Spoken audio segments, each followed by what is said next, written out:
All right, here we go with Unit 10. And in Unit 10, we're talking about statistics and probability.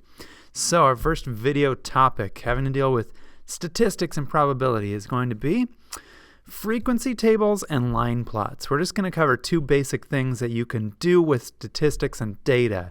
And one of them is called a frequency table, one of them is called a line plot. But first, we need some data. So I decided to take a little survey of 10 people. And I asked them, how many times per day do you think about bacon? Here's what I found out. This guy thinks about bacon twice a day. This chick's a vegetarian. This guy likes bacon too. This guy really likes bacon, and so on, and so on, and so forth.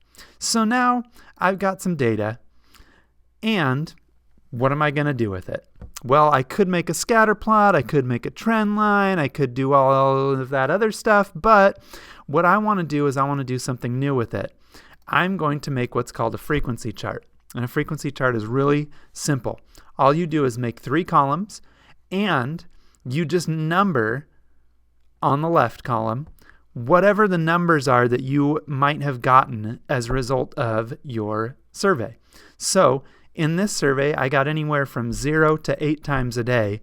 People were thinking about bacon, so I just numbered 0 through 8. And then I just start making a tally like, okay, the number 2 happens, and then the number 0 happens, and then another 2 happens, and then the next number is a 6, so I put a tally there, and then the next number is a 1, so I make a little mark there, and then there was an 8, and a 3, and another 2, and then a 4, and then another 0. Pretty simple so far, right? The frequency side, the frequency column of this table is just going to simply be how often did that number occur. I'm basically just counting up the tallies.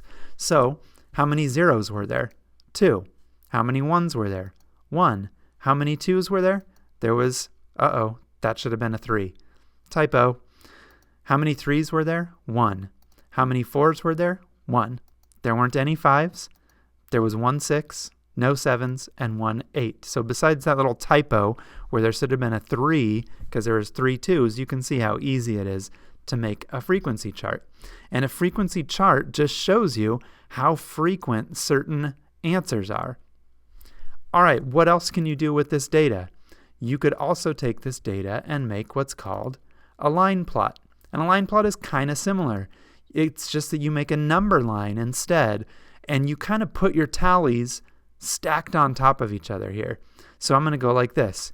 I see a 2, so I'm going to tally a 2, and then I see a 0, and then I'm just going to read across. There's another 2, and a 6, and a 1, and an 8, and the next number is a 3, so I put a little mark there, and then another 2, and then a 4, and then a 0. And a line plot is basically a lot like a frequency chart. It's just that you stack your stacks of numbers up, and then you can kind of see this way how your numbers work. Like for instance, you can see what the mode of this data is pretty easily. The mode is the number that occurs the most often, and so on a line plot, the mode is going to be the number with the highest stack on it. So the mode of this data set is 2. Pretty easy, right? Okay, by the way, you could also use this to find a median if you wanted to count use your fingers to count to the middle of the x's, but we can talk about that later. All right, one more thing that we're going to talk about today. We learned about a frequency chart, we learned about a line plot. They're both pretty simple and both pretty easy, but we need to talk about range. Okay, we know mean, we know median, we know mode. Now we need to know range. Range is the difference between the largest and the smallest number. So the range of this data is it goes from 0 to 8. And so you take the biggest number, 8, and you subtract the smallest number, 0. And hey, what do you know? The range of this data is 8 because it goes from 0 to 8. Pretty simple. Okay, so how do you find the range? You take the biggest number minus the smallest number. All right, time for you to do your thing. Make a frequency chart and a line plot for the following data. You know what I did? I decided to roll a die a bunch of times, and here are the numbers that I got every time I rolled that die. So go ahead and make a frequency chart of that data and make a quick line plot of that data. It shouldn't take you very long. And then when you're done with that, guess what? I want you to find the range. That should be pretty easy as well. And we're done. See you next time.